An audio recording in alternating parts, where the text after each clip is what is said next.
right.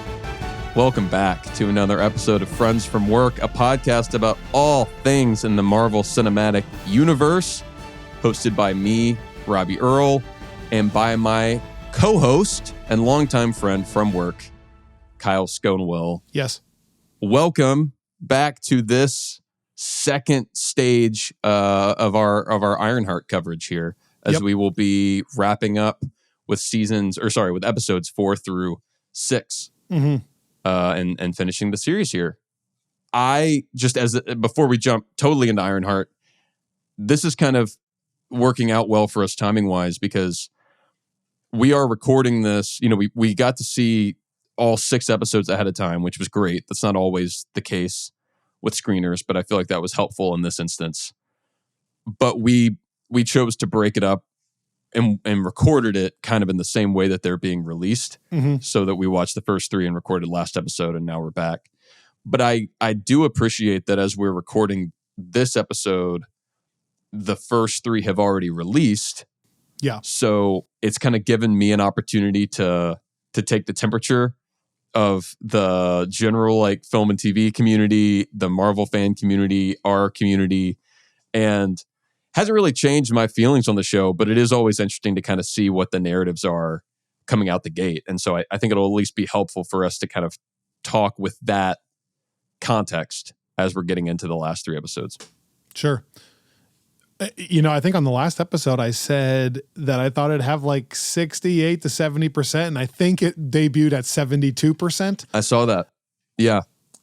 I feel like, if anything, it's only justified everything I thought. I was nervous ahead of time, obviously, that it was going to be kind of a throwaway show. They weren't really hyping it much. Then I watched it. I'm like, wow, this is actually pretty good. And so I kind of thought, I feel like it's like an 80 or an 82%. And I assumed there'd be some critical things that, like, I thought I'd be on the higher end of that. But I think overall, you have to view it as a massive win, correct? Don't you at this point? Yeah. I mean, I thought these are reviews that were a little hard for me to parse through just because, and this happens sometimes with MCU projects, and this is not me being overly defensive. There are some where it's just like, okay, they don't like it. This is why they don't like it. That makes sense, whether you agree or not. Then every now and then there are projects like this that the criticism that is out there seems very like you read the headlines and it's like, oh, this what they're saying is this is a show that's got some flaws but is ultimately good, or like maybe it could be better. These are the reasons why it's not as good as it could be, or whatever. And then you start reading the actual review, and there aren't that many things that I feel like people are legitimately criticizing. It's more just kind of this sense of like, another, you know, this is a meh thing that Marvel's doing. And it just makes me think that, again, like we said last episode, I wonder how much of this narrative would be different if this show had come out in 2022 and not in 2025.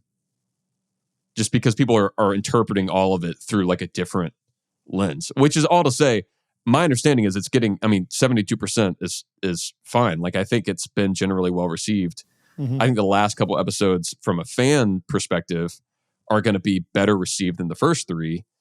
So I think that it's only going to go up, but I always think it's interesting to look at how much that lens impacts like the analysis of the project. And that's, you know, why I think rewatches wind up being helpful for us.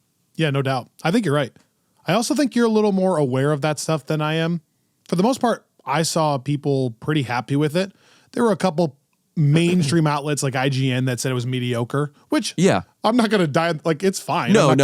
I looked around at kind of some of the big reviewers. But there were a lot of people that had the same. I was actually justified, or not justified, but I was excited about a lot of people having a similar opinion, which was like, whoa, this is pretty great and looks pretty great. And, you know, a couple of the critiques I agree with. So let's actually start right there for a second. Yeah.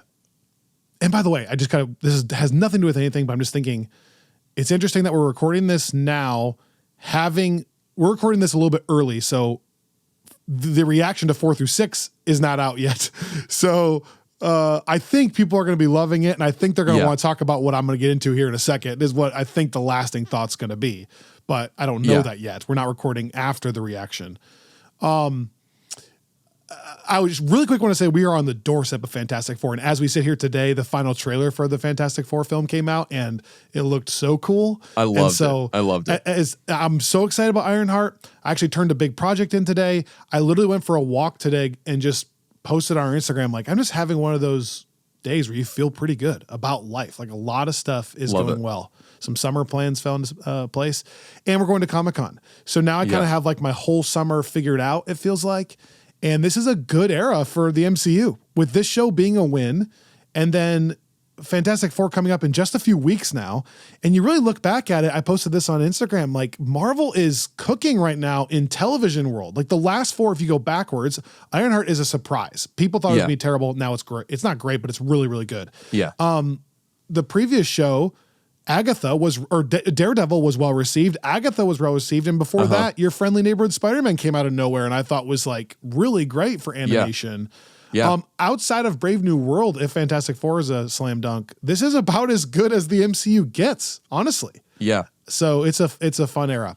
That's all I want to say. Okay. I want to start today's episode by saying I felt 2 critiques here, just so I can get them out of the way, because everything else is overwhelmingly positive and, oh my gosh, the ending. That's what I want to talk about. But the first 2 critiques are, I felt like, per our last episode, Zeke's turn happened a little quickly.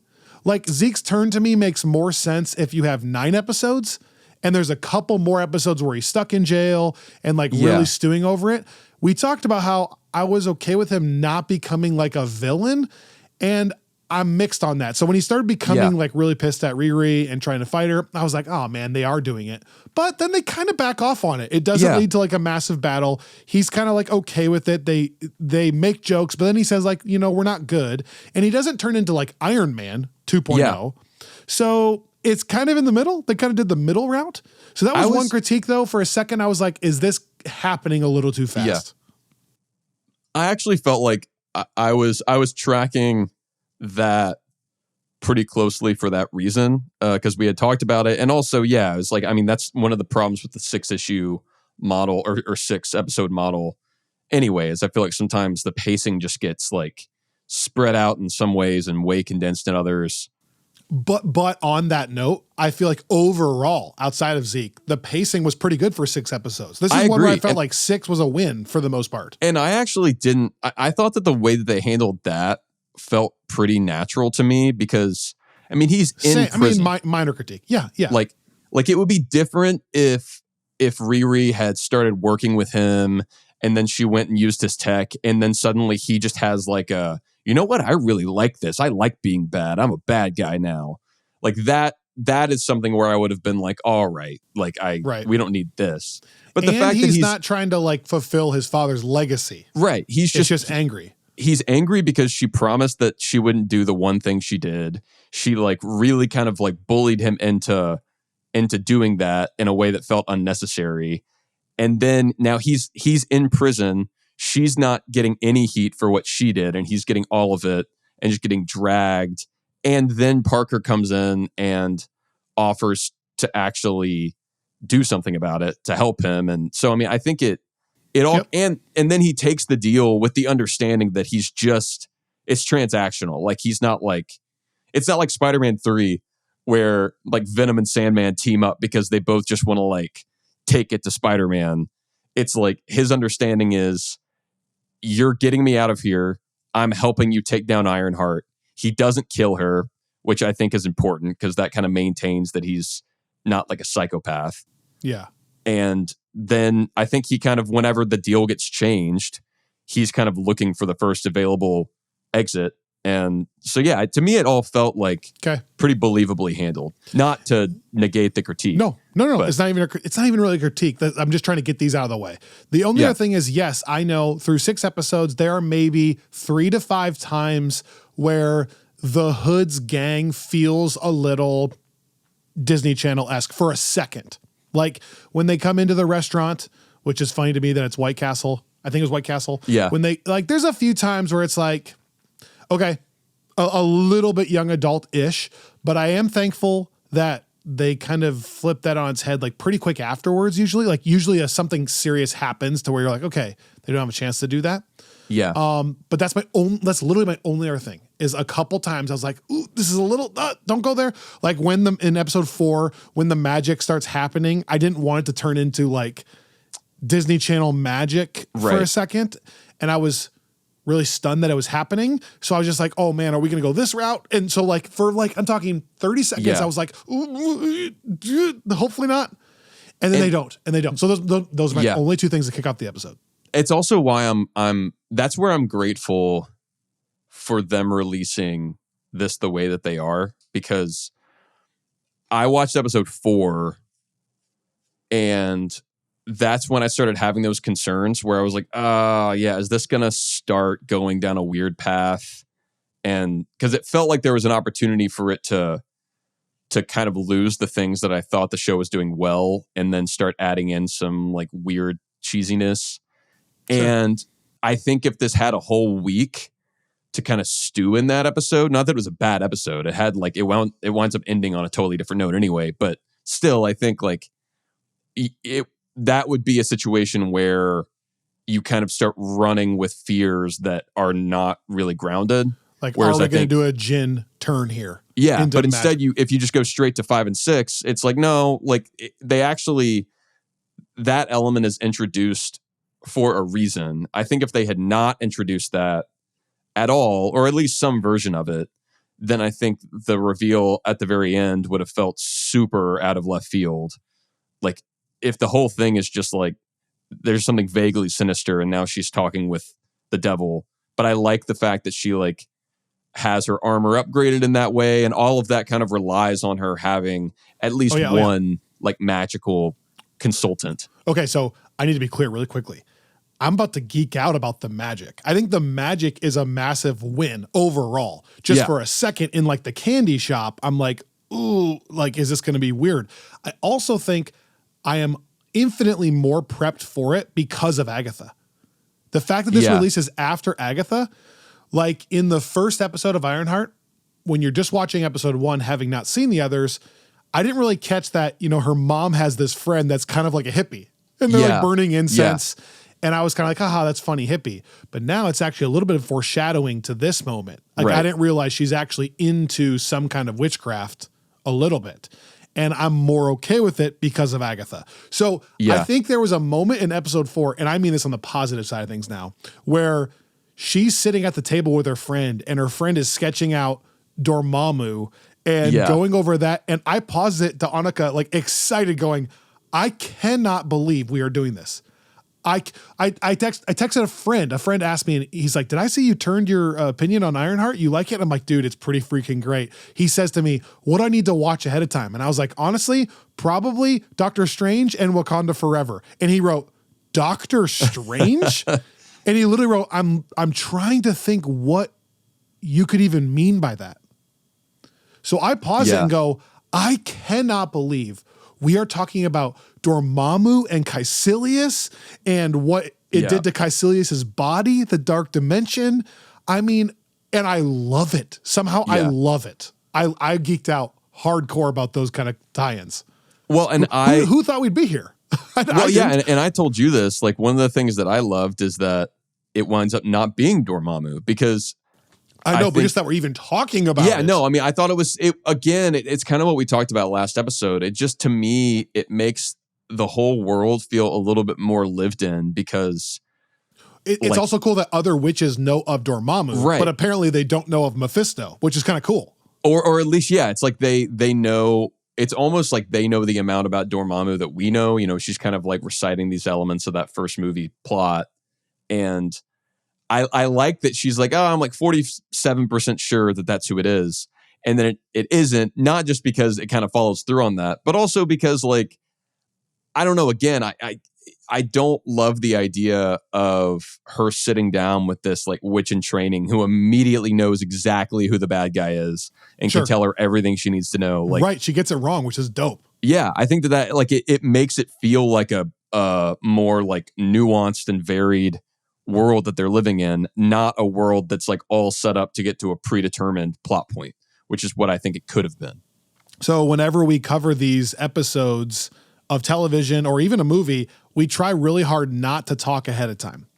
But every once in a while, I'm so excited about what I saw that I call you and I blow your phone up until you answer. You're working, you're busy, and I just keep calling. And eventually you answer and I say, look, we can't get into this because we need to save our initial reactions for the actual podcast. But as a friend and as a fan, if we didn't have a podcast, this is what I would be doing. I'd call you to say, what the heck? And oh my gosh, I just couldn't believe I was witnessing it was, one, that Sacha Baron Cohen is actually in this show, first of all. Two, that they don't reveal him until the finale, which is the shortest episode of the whole bunch. It's only 40 minutes long, and they don't reveal him, and yet somehow it totally works. Like you see it and you're like, I don't necessarily need, like I'm not mad at the show for not giving more of him. Like I'm fine to wait that long to show that he's actually the one behind it, but also then to not resolve it. I called you and I said, can you believe that Sacha Baron Cohen's in this? In that the editing of the finale where they trick you that she turns him down and you kind of see what it would look like if she turned him down, but then it comes back and she actually hasn't officially turned him down. Then you realize what you're seeing is not the turn down and her rebuilding the AI. It's that her friend is actually back from the dead because of a deal she made with Satan. And then it shows him shaking on it and her hugging and getting the same scars and the thing cuts. And I was like, let's go. They ended this by not only introducing Mephisto, he is the furthest thing from beaten at the end of this. In fact, it's worse than it was when we started. Yeah. Riri is in a worse spot now. So now we're left with like, oh my gosh, is she going to be dying of these scars? Like, can she break this deal ever? Does like the hood seems like he kind of mostly got out of it by dropping the hood.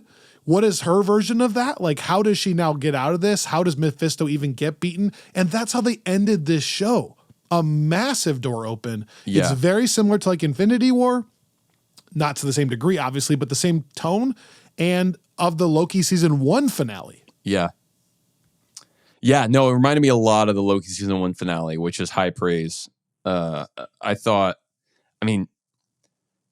Those rumors about him as Mephisto have been around for years now, like way back when they first started talking about Ironheart. And, half that stuff, you never really know what to believe. And then even if it was real at some point, you wonder what stuck over time. But that casting works so well that I really, whatever people think about Ironheart, whatever legs the show has and like Riri as a character has, I feel like it would be a waste to not carry him forward into either a Doctor Strange project or something kind of adjacent, because he is a great addition. And Coogler, although this was filmed before Doomsday, recently said to the public that this actually fits pretty well as a lead up into what's going to happen in Doomsday. And so I'm not saying there's any specifics. He's probably just generically saying that so that it praises the show. But again, never thought that there would be elements of Ironheart that would kind of tie in to so immediately when they revealed that it's Mephisto, I Googled Mephisto, which I had never done. And so I found like the Marvel Wikipedia page and I was reading all about his history. Didn't realize that in the comics, he's made deals with all kinds of people. All kinds of people, but one of which is Doctor Doom. Yeah. That he's made deals with apparently over like Doctor Doom's mother. Yeah. I guess, and stuff like this. I don't know what this Wikipedia page said, but my point is like, there is a way that, Mephisto's around in like, let's say Doctor Strange 3 or Doctor Doom is not defeated in Doomsday and a movie in between or something. Yeah. He's around or, And it seems like he's kind of a nagging character that's always around. It seems like. I think that's right. I mean, he's kind of a trump card within the comics at certain points. Like he was used to do the Spider-Man reset that led into Brand New Day in the comics, and you may have seen that. He basically plays the kind of Ebony Maw character in the Infinity Gauntlet comic, like the sort of like. He's not a servant to Thanos in that comic, but he kind of flatters Thanos, and a lot of the lines that they pulled for Ebony Maw from the movie came straight from Mephisto in that comic. So it's like he is kind of all over the place and operates in like cosmic stuff and in like Doctor Strange stuff.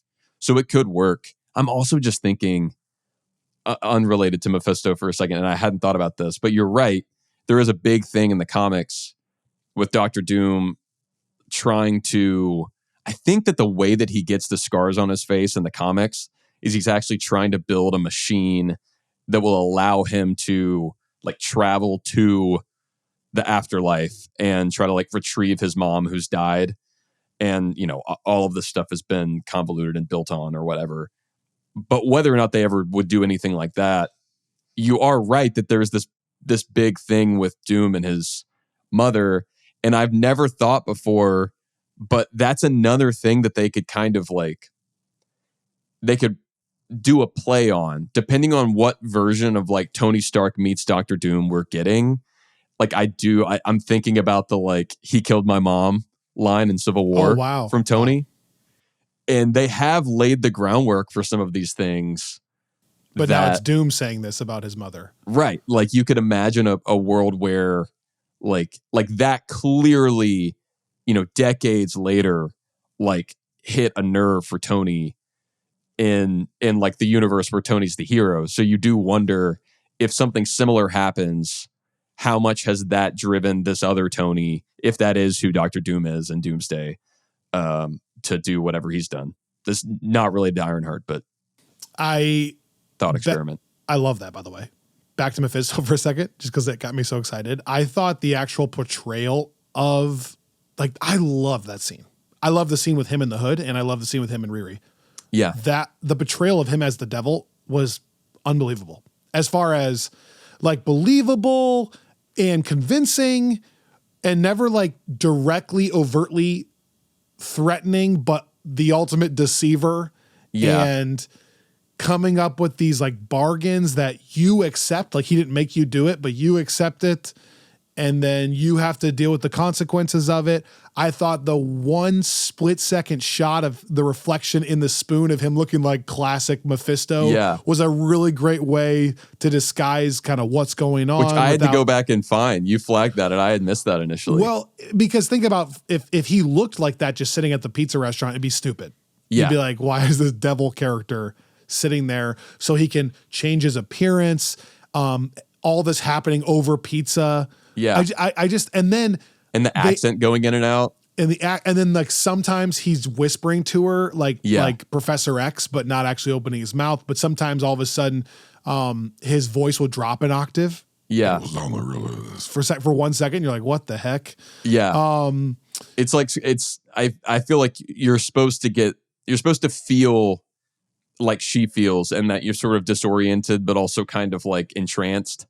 Yes, exactly. And I mean, I don't think they could have done it better. Because I also love that they took famous lines from Riri through all 6 episodes that we saw in the trailer that we just thought were like I want to build something iconic. Yeah. Like that was just like, okay, she wants to build something iconic. And he brings it back here, but now it's him saying it to her. And so you're seeing it through her perspective, but Mephisto's narrating, you want something iconic. It was like, oh my gosh, like it tied it all together. Yeah. Somehow. I'm really excited about it. And I mean, I feel like it fits with the character. Like she is someone that has a lot to prove and she like wants, we're realizing like what she really wants. And I like that the show got into this in the last couple of episodes. Like it's not just that she's got an axe to grind, that she wants to show who she is and what she can do. It's that she kind of has this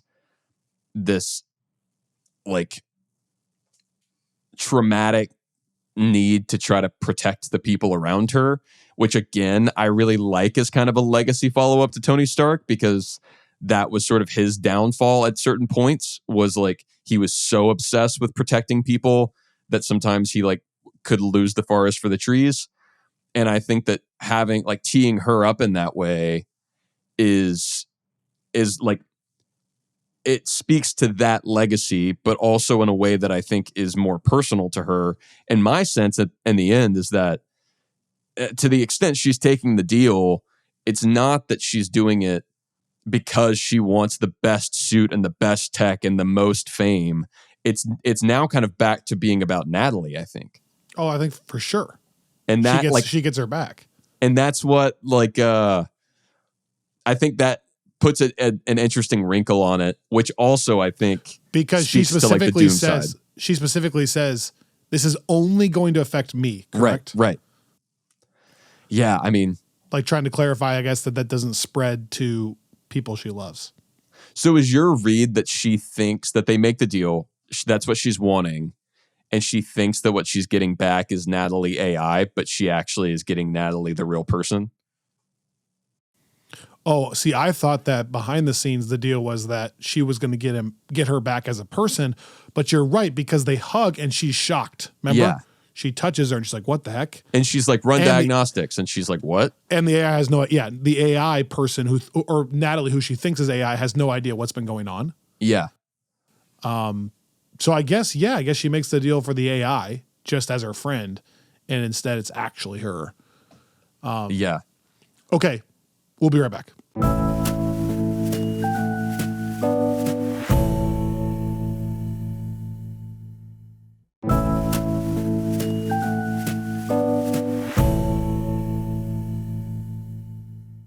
We talked last week about how this show has had lots of little ways that they connect us to the MCU. There was a lot more of that here. I already talked about Dormammu, Doctor Strange, Caecilius, etc. I think they actually said Stephen Strange or Doctor Strange in this chunk of episodes. There's a moment where they're testing the hood in episode 4, and she says, I don't know, it's not Wakanda, it's not Kree, it's not Stark, it's not Pym. Yeah. Which it's just subtle things like that where I'm like, yes, like she's aware of all the like top technology places, you know?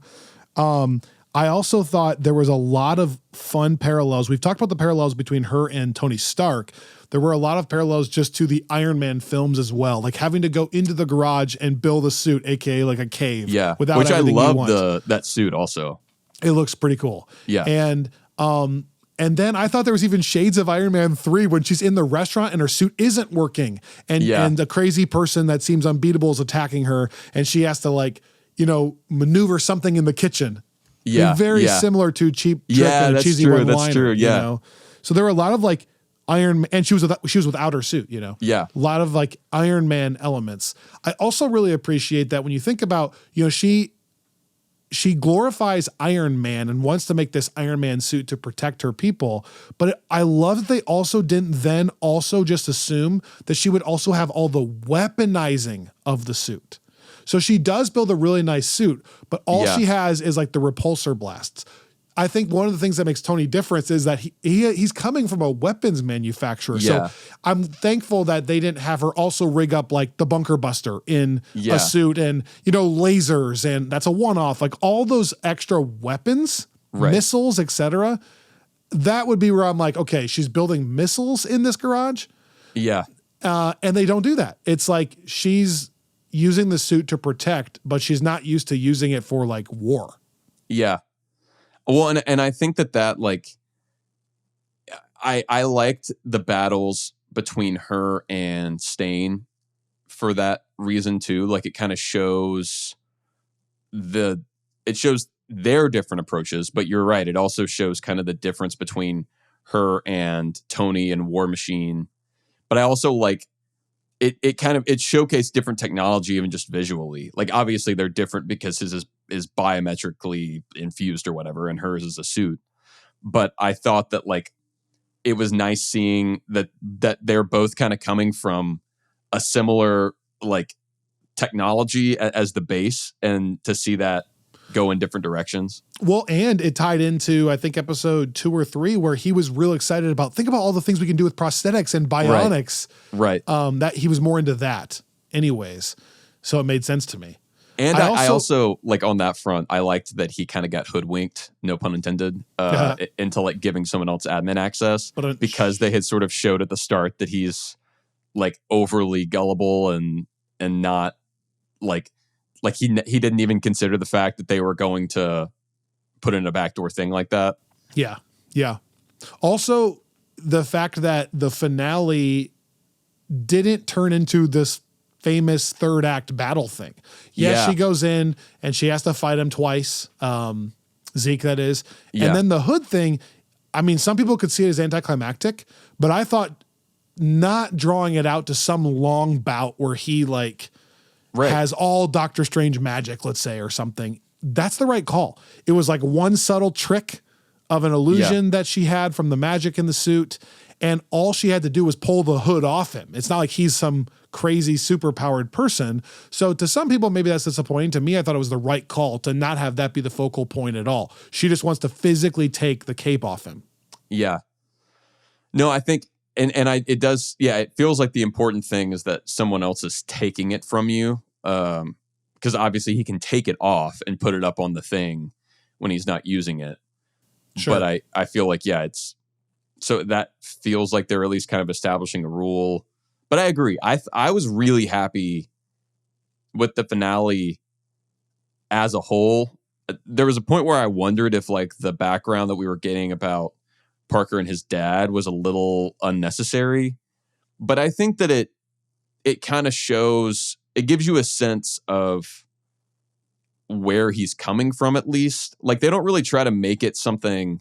They don't lean too hard into him being the relatable villain, even though they do try that to some degree. And that was episode 5, really. So I was okay with, like, the finale starts with just the flashback of that robbery gone wrong, which I appreciate because then you see Mephisto, like how he got out of the situation. Yeah. Yeah. That's true. But I know what you're saying. Yeah. For a minute I was like the whole dad thing. I was like, okay, but I didn't dislike it. Yeah, I think in general, I'm at this point, and it's funny because we're always going to be negating ourselves depending on like where we are in the stage of this stuff. There was a point where we were really glad that we were getting so many like thoughtful looks at the motivations behind these villains, and that they weren't just like, we want to take over the world. But there is a point where I'm kind of like, yeah, right. It's okay if he's just trying to take over the world. if he's just a crook and he wants power, you know, like that, that is it doesn't necessarily need to be that he's like wounded by a father that abandoned him. And he wants like his dad's mansion. I mean, okay. Like any mansion would have done. I at least appreciated like it kind of roots, it at least makes the character recognizable, like his motivations, like you get why he was so desperate in that moment and why he wants exactly the thing that he wants, even if he also like more broadly does just want to be a big deal. And it was pretty brutal what his dad did. Jeez. Yeah. Just like so casual about it. It gives like Mephisto an opening to be. Yeah, that's a good point. It might not have been as vulnerable of a moment. Right. If he didn't have the stuff with his dad. Because he's kind of giving Parker what his dad would not. And it just, again, it kind of shows you, it winds up working as a way of giving you a little bit more insight into what's going on at the end of the episode.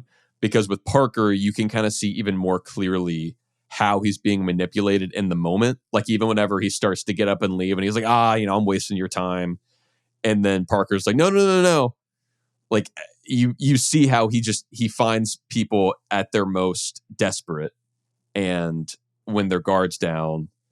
And I thought it was effective on that front. I did want both characters to ask, like, whenever he's like, all I'll take is, it's not even something that you'll miss. I would love for them to just be like, yeah, but just curious, what is it though? I know I won't miss it, but can you? Legit, what did he mean though? I think like their soul, right? I think that's the... Like meaning your soul's already rotten, so you're not going to miss it? I just take it as it's just kind of a like, don't worry about it. Like... For sure. I just didn't know what it... when I read about him, apparently it was his soul. Like apparently in the comics, he's been defeated before, but he gets brought back because humanity's souls are evil at times. So just like generically speaking, I guess. Yeah. So he kind of I think that's the understanding is that you get this power, but he's physically feeding off your bad decisions or whenever you're executing this evil move, gives him power in life. That's the trade, I think. Yeah. Well, and that's where I'm just kind of like, I would have hoped that Riri, she is more like, she pushes back more and questions him way more than Parker did. which I appreciate because that kind of shows their differences. But I do wish that she would have pushed back a little bit more than she did. But I also feel like that's part of the effect that we're supposed to be picking up from like the distorted voice and the different cuts. Like, I think we're supposed to get the sense that she's not fully in her right mind anyway. Like, she's kind of not that she's being mind controlled, but that she's like in a particularly persuadable state in that moment. Yeah. I also just want to add that I actually found it kind of funny at times. I feel like the humor was balanced really well. Annika and I thought it was pretty funny when they're trying to break into Joe's bunker and Riri goes, okay, blow it up. And then the AI Natalie goes like, can you check under the rug first or something? Says a funnier way of saying that. Yeah. And I'm like a 13-year-old boy when it comes to a well-timed groin kick can still make me laugh. So when they're like talking about it, I can't remember the line, shoot. But they're like setting it up and she's like, this is what I have to do. And Joe's like, you know what? That's a good point. That's probably going to work. and then she does it and he says something like, you know, that was a swift kick. You got all of it or whatever. Yep. You got all of it. Something like that. It still made me laugh. No, it was good. I, for the most part, thought it was doing pretty well. And then like with the Hood family stuff, like the critique I started the show with, I like don't the want gang, it to be, you mean? Yeah, the gang stuff, like the family that they're trying to be. So like at the same time, I don't want it to become Disney Channel, and like I don't want that dynamic to feel off. And at times, it's a little bit like we talked about last episode, a little bit like here's all the crew. But I appreciated it more here as it starts unraveling. That to me felt more believable, and I think like the way the Hood kicks them out really worked to me. So for the most part, I think it kind of came back around. And when Joe's lying and he grabs him by the neck, and then like later when he's kind of turning into almost like a werewolf or something, I kind of bought the whole dynamic of him losing it. And then the family being like, what the heck? This is not what we signed up for. And him, you know what I mean? I don't know. It just got better to me. No. And I think that's right. And like, it does give you an opportunity to see him, like to see the impact and to see how other people are perceiving. Sorry, still getting Robbie's coming off the flu, by the way. This is Robbie's flu game. It's sure. giving us an opportunity to see how other people are reacting to the change in personality. And I do think if we didn't have those characters around, then we wouldn't really have anyone for him to play off of. So I do think it's important. And yeah, you're right. Like having them be like, I think if I had my druthers, it would be like they would be more like super people, because that's kind of what I think of the Hood's gang as being, like more lower level still, but like super villains. But, you know, I recognize that doesn't make as much sense for the scope of this story. Yeah.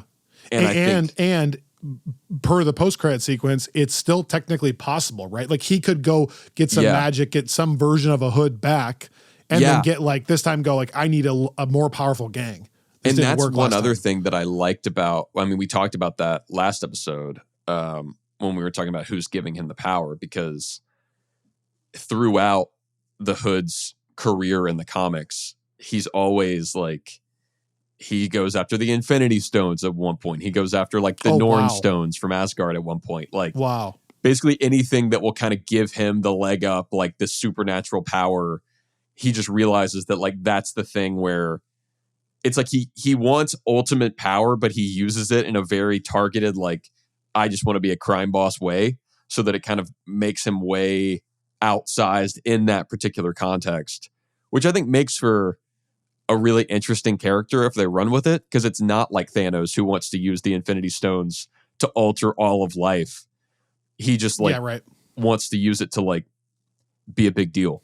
You know what I'm sitting here thinking as you're talking? I'm thinking That's also another reason why it works so well for this show to be in Chicago. Not only because Riri obviously is from there and she can own it and it's a different city, but that's one way Marvel could explain away some of these stories if you didn't set them all in the same place. When everything's in New York, you start then asking, even with Thunderbolts, you go like, well, where was Spider-Man? Did Spider-Man not feel the effects of what Bob was doing or whatever? Or how does this now work with Mayor Fisk, who doesn't want vigilantes, and now there's a new Avengers team in his city?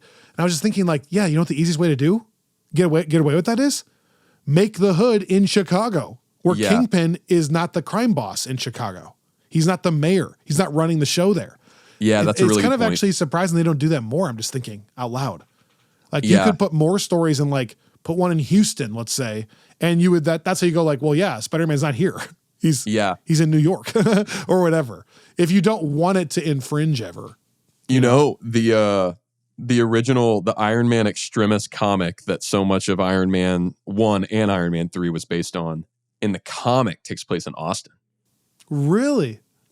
They obviously did not run with that. They didn't do it, but that's what I'm saying. Like maybe do something else in Austin then, maybe. I'm just kind of thinking of this. No, that is true. It would. I mean, I always like when we start to see stuff like that. There is one Nashville reference in the MCU though, in that movie.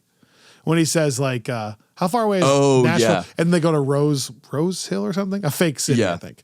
But which is also funny because I'm like, of all the places where you're going to go and it's going to be like extra cold and snowy, I don't think Tennessee is the spot. I've always thought that's so funny. Just where I'm at in Nashville specifically, we get snow legitimately 2 to 3 times a year for like one day. So there's maybe 5 days total have snow on the ground. So it's so funny that they're choosing this place to be like so cold and like constantly snowing Christmas. Like why not theoretically make that Indiana? Right. Yeah. And still kind of have like it be backwoodsy. Yeah. Or like Wisconsin. Like, yeah, true. It's so funny. Yeah. But I do like, I feel like they want the kind of like Southern, like bar, which is why I said Indiana still backwoodsy. Wisconsin has a different kind. It's not the Southern accent, but there's definitely like in the sticks of like Michigan, you can find that same vibe for sure. Yeah. Okay. Here, basically, I don't have much left. I'm really excited about the show. I just want to close it with 2 thoughts from me, just to reiterate everything. One, I'm just so thankful, taking a quick glance at where we're at this exact second, that this show is pretty good to really good, in that it's definitely not going to slow down any momentum. There was a fear that it's like, oh man, we have Thunderbolts, which is so good, and we think Fantastic Four is going to be good, but they have this one leftover show that has to go here. And one, I'm just on a quality standpoint so thankful that it really doesn't dip much. Yes, you have little qualms here or there, but it feels like a pretty freaking good MCU television show to me, with characters I did not think I'd be saying that about. And then secondly, I'm just thankful that even plot-wise, like when Ironheart was announced, I thought it's going to be Iron Man, but with a different person trying to make the suit and fight a similar Iron Man villain, and that's what it was going to be. But the fact that we now brought in Dormammu and Doctor Strange and Mephisto, now it feels like also tonally, like we were talking about, it kind of leads into the next era. So some people on Discord were saying, is this technically phase 5 now, do you think, or phase 6? One, I think the phases don't matter like they used to. It's changed so much. But 2, I could see this as a pretty good kickoff to phase 6, with Thunderbolts being the close of phase 5 now. I think if it was just an Iron Man throwback show, then I wouldn't have felt as strongly about that. But this bringing in Mephisto and magic and maybe potentially tying into Doctor Doom feels like this could be a way that my point is, it now feels like we're leading, like we're not going different directions now. It feels like they're going the same way. You know what I mean? Yeah. No, for sure. I feel the same way. And I saw Kugler's comment there, and that made me happy. It also just made me happy to see him talking about the kind of build up for Secret Wars and it kind of detecting some excitement from him on that. And he said, quote, yes, working in regards to Black Panther 3. So yeah. I think I'm almost leaning towards pulling it back towards like closer to Wakanda Forever, because in our watch. Yeah, just because I do think that I was reading something from And by the way, rewatch order, that could be fine. That's different. I'm just saying, as far as chronologically, totally. the way they are doing it, I could see how you could view it as the start of phase 6. Yeah. Yeah. I think I read that it's supposed to take place between 6 months to a year after Wakanda Forever. Yeah, I saw that. And so, I do kind of think that it could work as a nice transition from that movie into some of the kind of multiverse of madness type stuff that we get. But yeah, that could work. It'd be fun. But that's, yeah. And that's something that we are kind of continuing to discuss on our newsletter, by the way. Oh, yeah. If you want to subscribe to that, we have our weekly newsletter that Greg Arnold puts together and does a great job with. And we also have some other written pieces that come out. One is we're kind of in the midst of figuring out what the rewatch order is going to be moving into the, Fantastic Four and beyond, kind of everything up until that point. And also, as a shout out, Greg put out a written review of Ironheart that I thought was really great and came out right when our initial reaction did. So if you are someone that is hungry for as much information on the stuff as you can get, that is spoiler free, another thing that you get automatically when you subscribe, that's all free. So there's no reason not to do it. And there's a lot of great stuff there. Yep.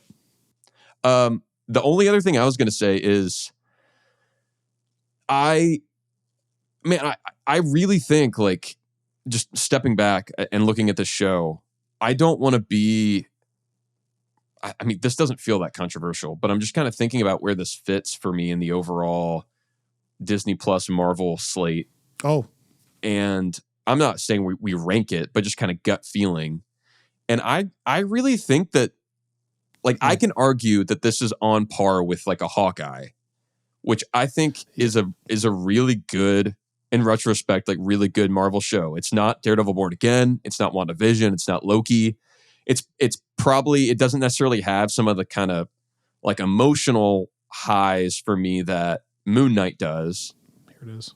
But I think that it's not, like, I would put this over Falcon Winter Soldier, I think.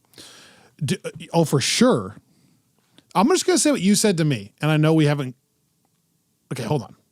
You said to me on the phone that this is, like, towards the top tier, and I know you're not retracting that statement. No. I'm with you. I don't think it's right now. I think at the very top we have, like, Loki season 2, WandaVision, Daredevil. Yeah. And I don't think it's that, but I don't. Yeah, it for sure in that next chunk, like Moon Knight, She-Hulk, Agatha in that next chunk. Yeah. I mean, it's just as good as those to me. I think that's right. And, it's like at that point, it starts Hawkeye, to become... same, yeah. Yeah, it starts to become preference. But in my opinion, it doesn't have the negative turn that Miss Marvel and Echo both had. Right. It doesn't have some of the controversy that the Falcon Winter Soldier and Secret Invasion had. Yeah. So I was anticipating this being like a tier 4 show, and I think it's like a top of tier 2 show. Yeah.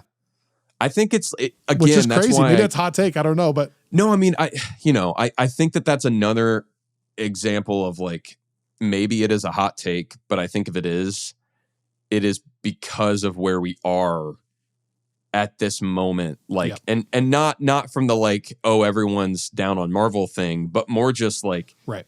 There's such a narrative now, like, that narrative did not impact Thunderbolts or Fantastic Four, because I think that the narrative that we have talked about, that the press has, that has trickled down to fans, is this, like, Marvel regrets going all in on Disney Plus. Marvel feels like it spread itself too thin on Disney Plus, and that impacted movies, and now it's pulled back. And now, starting with Thunderbolts, it's going to have really good movies. And it's just kind of funny how, like, I mean, that could be wrong, right? Yeah. Like, Fantastic Four could be a massive flop, but I think it's kind of setting it up for people to then go and see Fantastic Four and be like, wow, yeah, this is it. Marvel's pulled it together, and watch Ironheart and be like, see, this is why, like, this old Disney Plus stuff. And I just think you have to sometimes, like, those narratives are all well and good and have truth to them, but you also have to look at the thing itself. And I just think that if this had come out when Hawkeye came out, like when people were still giving this stuff the benefit of the doubt and not That's the point. looking for it to have signs of like reshoots or whatever, then I think people would have thought like, wow, yeah, this is a really fun look at the MCU. I'm not going to get into a whole 10-minute. We're not spending 10 minutes on this, okay?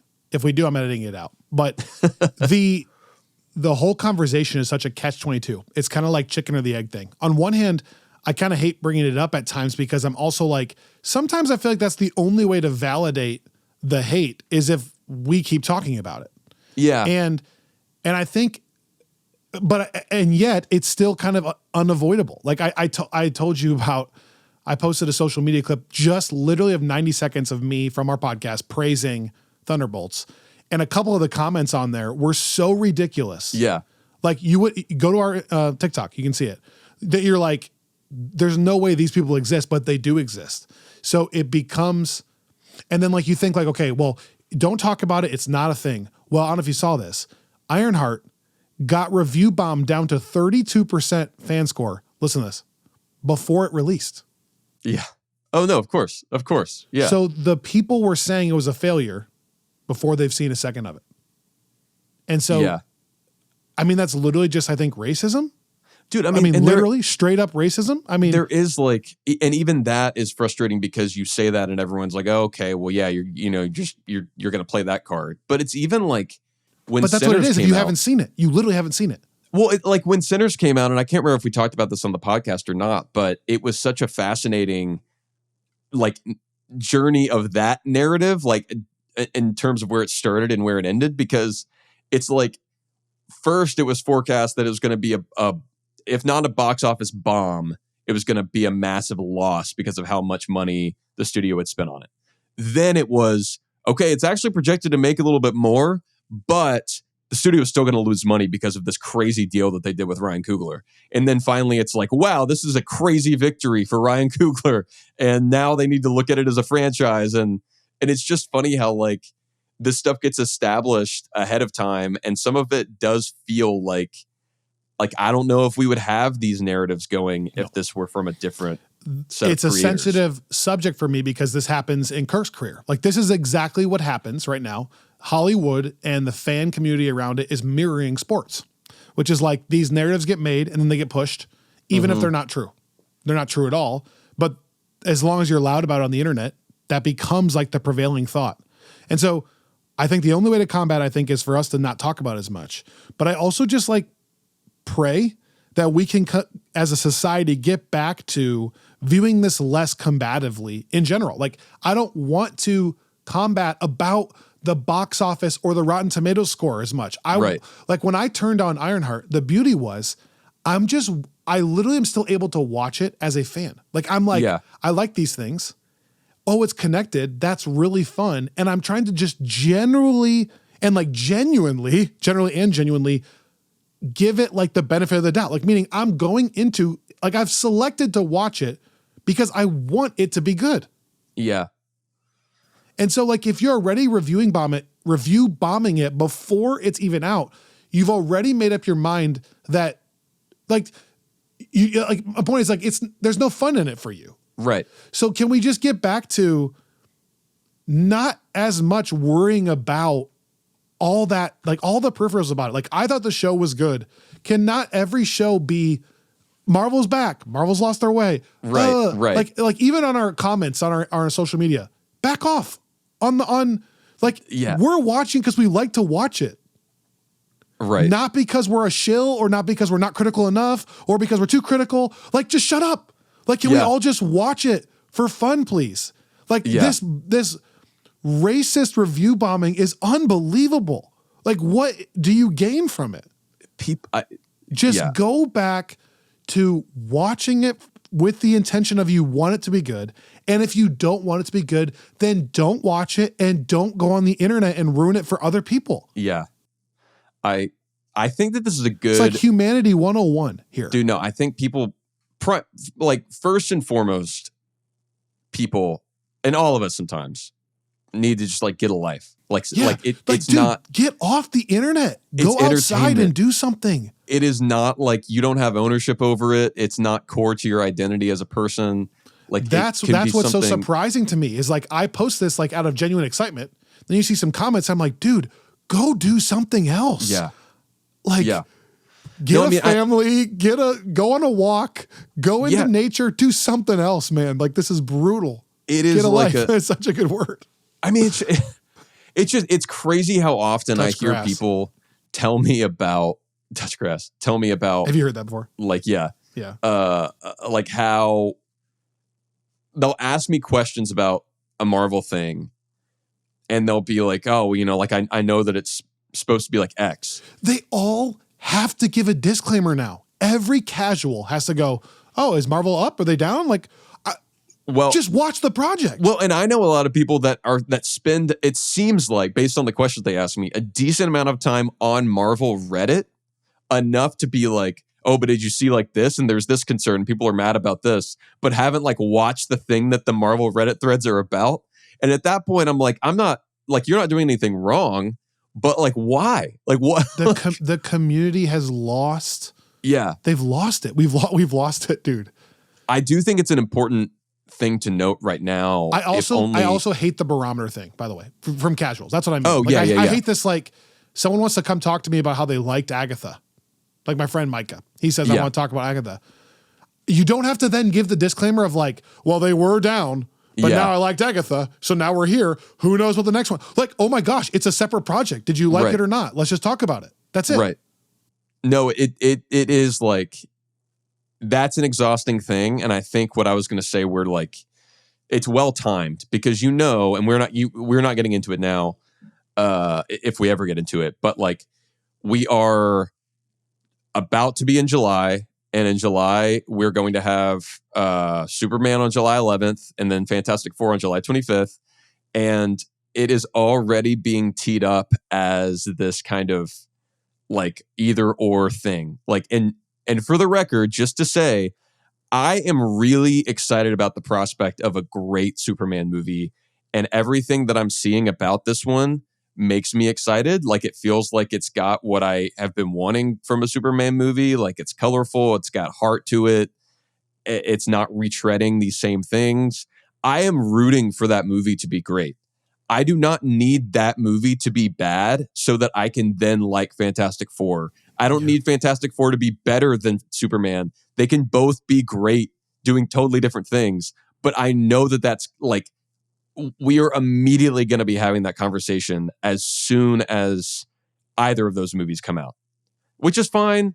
But it's just like, I think that it's a good thing to kind of get our heads around now, because I think that it's largely pointless conversation. The conversation is mostly for you and I too, you know, because it's like so often you and I are the old people. We're like, we started this podcast because we wanted to go back through movies that we loved, not because we wanted to have conversations about who won July, DC or Marvel. That wasn't like, I liked the Batman. I didn't have a conversation about, is the Batman better than whatever. Like, it's just. No, I think. Okay, that's a good transition for us, because I just want to close the episode with a little bit of scheduling. It's almost July, like you said. On Friends from Work Plus, we still need to get into the Fantastic Four Silver Surfer film. Yes. And then the 2015 Fantastic Four film will be the following week. So those are coming up. Yeah. I also wanted to flag, this is, I'm making my way through the Fantastic Four Solve Everything book. Okay. That I recently got from Organic Price Books. There you go. Also something, this is mostly the material that you and I talked about in our last Fantastic Four comics episode. Yeah. So that's also on Friends from Work Plus. So it's all kind of Fantastic Four FFW Plus related. But and that's what I was going to say. Like, once July starts, not only those bonus episodes, we are going to do one more part of our ranking series we've been doing. We ranked everything in the Infinity Saga, then we ranked all the multiversal films. Now that we've seen Ironheart, we're going to do an official ranking of the Disney Plus shows. Yeah. So it's like a 3-part series right now before Fantastic Four. But after that, we're talking on Friends from Work Plus, doing those old movies, and then we're going to start doing some preview. You and I still don't know when we're going to see First Steps. I saw that the world premiere is actually 2 weeks in advance. I think it's like July 10. Which typically means they're fairly confident to set the premiere that early. That's a generalization, but that's been the history of it so far. So there'll probably be a Superman episode, but it's going to be a lot of like you and I prepping for First Steps and then seeing First Steps and then being out at Comic-Con while First Steps comes out. So Yeah. July is going to be, I guess I'm saying this all to say, if you're just finding this podcast because of this episode, because of Ironheart, don't leave us because July is going to be a banger. Banger alert. Yeah. And I do think we'll probably try to get an episode on Superman if we have time. Yeah, I think so. That screener's got to be really soon, probably next week. Yeah. I would imagine. Thank you so much for listening and going along on this journey with us. Let us know your thoughts on anything Ironheart or Fantastic Four related. And if not, nothing else, we'll see you next week here on Friends from Work.